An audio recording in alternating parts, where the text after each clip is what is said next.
Well, as I stand here at Barnwood Arboretum, at the top of this long drive down towards the bridge, across the river and into Barnwood Park, it's somehow difficult to imagine that this was once the main gardens of a large and significant mental hospital, Barnwood House Hospital. The hospital is now gone, but there's still evidence of its size and importance. So join me as I take a trip round the area, having a look at that evidence and telling the story of Barnwood House Hospital. In 1858 it was decided to move the private patients who were in the county's first lunatic asylum in Horton Road to a new premises.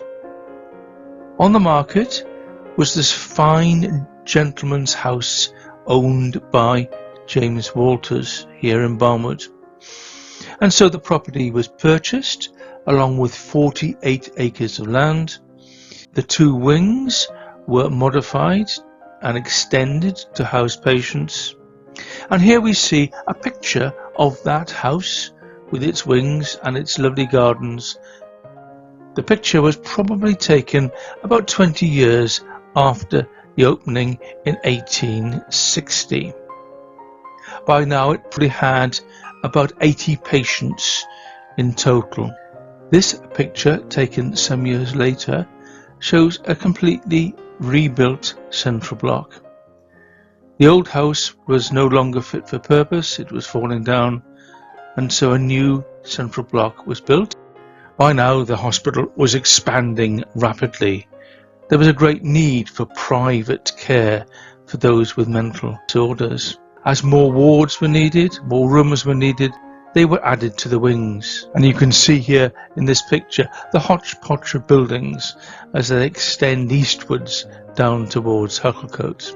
This picture, taken about 1935, shows the extent of the hospital. It ran all the way along Barnwood Road, from Church Lane in the left here to Upton Lane in the right. This is a picture of the hospital at around 1968, just before it closed. The hospital was a very successful hospital. It was very innovative in its treatment of mental disorders. Over the years there were fewer and fewer private patients. The National Health Service was quite capable of handling the care of patients with mental disorders. And so the decision was made, reluctantly, to close the hospital. Unfortunately, a buyer couldn't be found for it. And so it was decided to demolish the hospital, but leave the central block. This is a press photograph showing that demolition. On the right, you can just see what is left of the main entrance with the bridge across to the central block. So this is what it looked like. And after demolition, all that was left was the central block.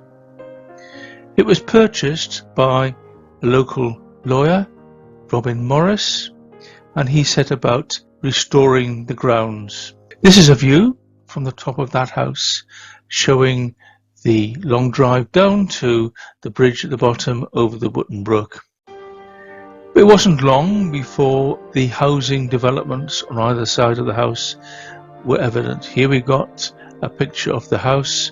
Again, thank you to Robin Morris for this, showing the houses in Grovelands on its left. And if we move a bit further out, we can see not only the houses in Grovelands, but peeking into the right hand side, the houses in Churston Court.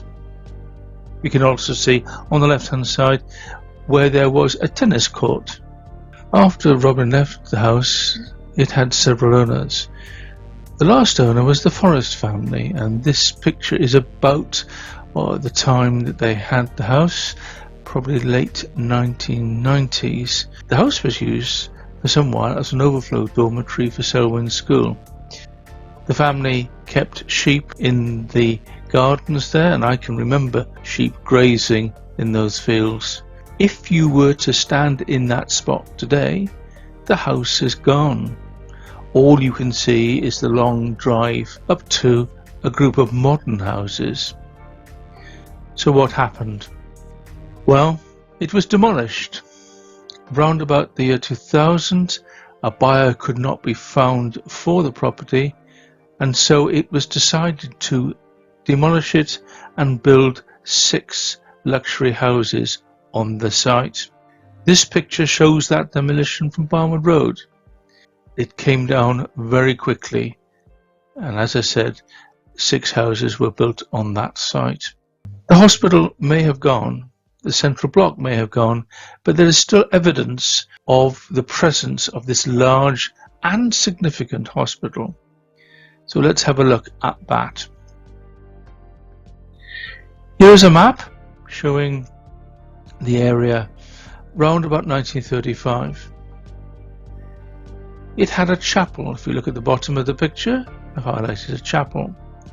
Alongside it, there was a thing called lodge. This was a house occupied by patients. To the north, there were several buildings, one called North Cottage. Opposite, Manor House. Slightly across the road was the sanatorium. The hospital had a laundry with a boiler house. It also had a significant farm, and within those farm buildings was a coach house.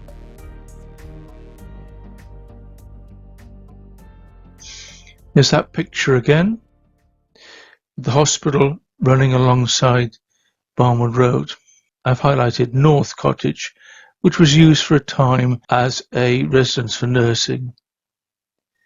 Across the road, Manor House, and the sanatorium slightly further away. It was used a little bit, but not a lot. The dirty part of the hospital. The boiler, coal-fired boiler at that time, the laundry.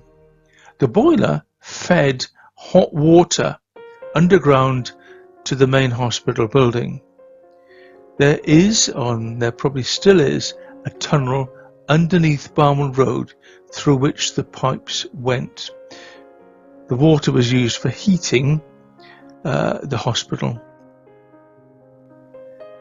Alongside it was the farm complex, the farmhouse, the farm buildings.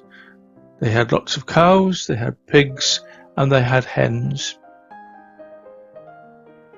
Alongside the sanatorium area was an area used for vegetables. The vegetable garden supplied the hospital throughout the year. The main entrance looking onto Barnwood Road. There were 2 gaps in the wall, one here and one here. This was the entrance, and you knew it was the entrance because it said in. And this was the exit because it said out. You can still see evidence of that entrance and exit in the wall along Barnwood Road. This is a picture from another direction, and if I was to superimpose the central block on this, you can see where that was, and you can still see the pillars of the entrance and exit. Opposite that is this building, this lovely building, the old coach house. For many years, patients would be taken out and about in a horse and cart, a bit like this. The patients would be expected to pay for this privilege, and they would sit with a couple of attendants who would ensure that a blanket was put over the patient's legs, and the attendant sat on the blanket to make sure the patient didn't escape. Further down the road, today called Emmaus, this is North Cottage. For a long while it was used as a residence for the nurses who worked in the hospital. Across the way, Manor House, the Manor House. This has an interesting and significant history. I won't tell the story here today, but maybe for another time. If we go up Church Lane, we will see the entrance to Barnwood Park and Barnwood Arboretum. A few words about this and how this came about.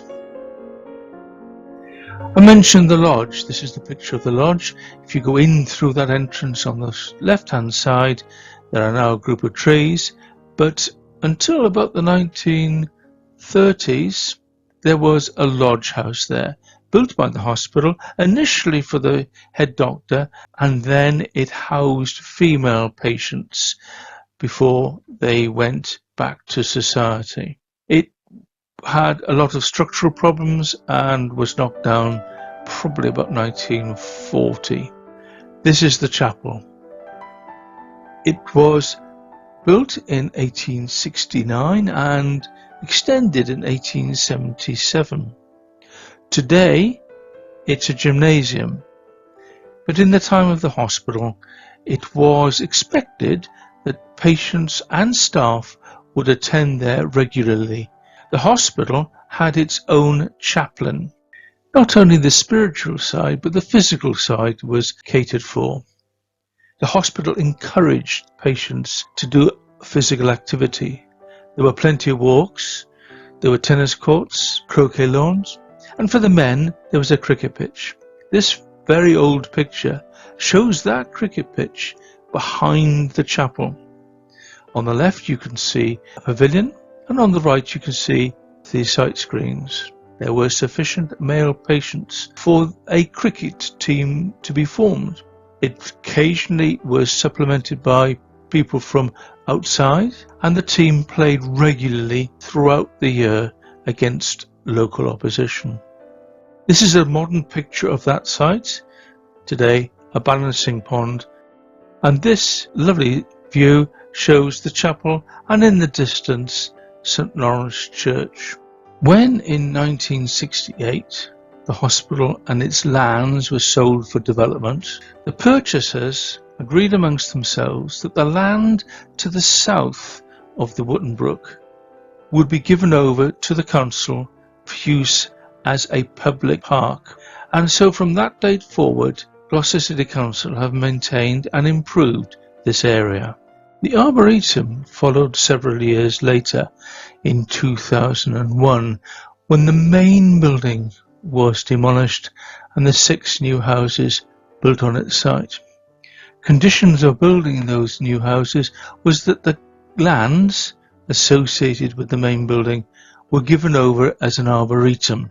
The area occupied by the Arboretum was once the pleasure grounds for the hospital, and here we can see a summer house and rock garden that would have been in the gardens.